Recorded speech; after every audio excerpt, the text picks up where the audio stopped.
এবারে আমরা একটু সিলেট সুনামগঞ্জের বন্যা পরিস্থিতির খবর জানব। সিলেট ও সুনামগঞ্জে কিছুটা উন্নতি হলেও অপরিবর্তিত মৌলভীবাজারের বন্যা পরিস্থিতি, যাতে বাড়ছে ৩ লক্ষাধিক বানভাসীর দুর্ভোগ।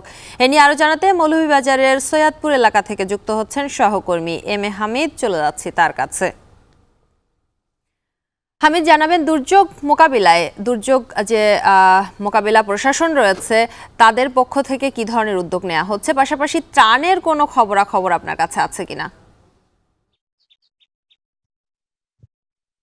শম্পা, আপনি যেমনটি বলছিলেন, আমি আসলে এই মুহূর্তে দাঁড়িয়ে আছি সৈয়দপুর এলাকায়। দেখতেই পাচ্ছেন আমার পিছনে কিন্তু অনেকগুলো বাসা বাড়ি রয়েছে, যেগুলোতে তালা দিয়ে লোকজন অন্যত্র চলে গিয়েছে। বিশেষ করে সৈয়দপুর এলাকার নিম্নাঞ্চলের যে মানুষগুলো আছে, তারা লোকনাথ মন্দিরে গিয়ে আশ্রয় নিয়েছে। এছাড়াও অন্যান্য যে নিম্নাঞ্চল রয়েছে, সেই নিম্নাঞ্চলের লোকজনও কিন্তু অন্যত্র এখন পর্যন্ত আশ্রয় নিয়ে আছে। যদিও মনু নদীর পানি খুব দ্রুত গতিতে কমছে, তারপরেও 45 সেন্টিমিটার বিপদসীমার উপর দিয়ে প্রবাহিত হচ্ছে। অপরদিকে কুশিয়ারা নদীর পানি স্থায়ীভাবে 19 সেন্টিমিটার বিপদসীমার উপর দিয়ে প্রবাহিত হচ্ছে, এবং অপরদিকে জুড়ি নদীর পানি কিছুটা কমে 184 সেন্টিমিটার বিপদসীমার উপর দিয়ে প্রবাহিত হচ্ছে।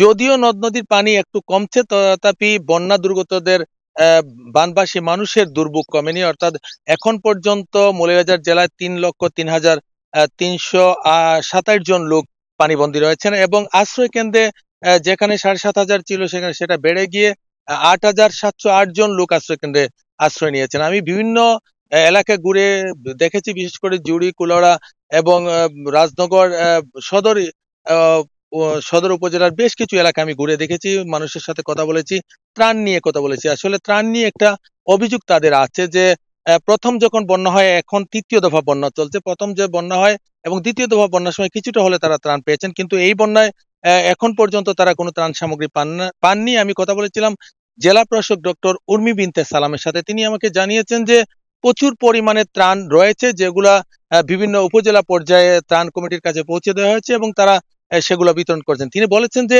এছাড়াও যে সামাজিক সংগঠন রয়েছে, রাজনৈতিক সংগঠন রয়েছে, তারাও কিন্তু বিভিন্নভাবে লোকজনকে সহায়তা করছেন, এবং এই সহায়তা অব্যাহত রয়েছে। অপরদিকে চিকিৎসার কথা যদি বলি, যখন পানি একটু কমতে থাকে তখন কিন্তু রোগবালাই, পেটের পীড়া সহ চুলকানি সহ বিভিন্ন রোগবালাই বাড়তেই থাকে। তখন কিন্তু সিভিল সার্জনের পক্ষ থেকে বলা হয়েছিল 74টি মেডিকেল টিম গঠন করা হয়েছিল, কিন্তু সেই মেডিকেল টিমগুলোর কাজ আসলে বন্যা দুর্গত এলাকায় লক্ষণীয় করা যায়নি। অর্থাৎ লোকজন বলছেন যে তারা চিকিৎসা সেবা পাচ্ছেন না। সার্বিকভাবে বলা যায় যে মৌলভীবাজারে বন্যা পরিস্থিতির অপরিবর্তিত রয়েছে, কিন্তু যে পরিমাণ লোকজন সহায়তা সহযোগিতা পাওয়ার কথা, সেগুলো পাচ্ছেন না।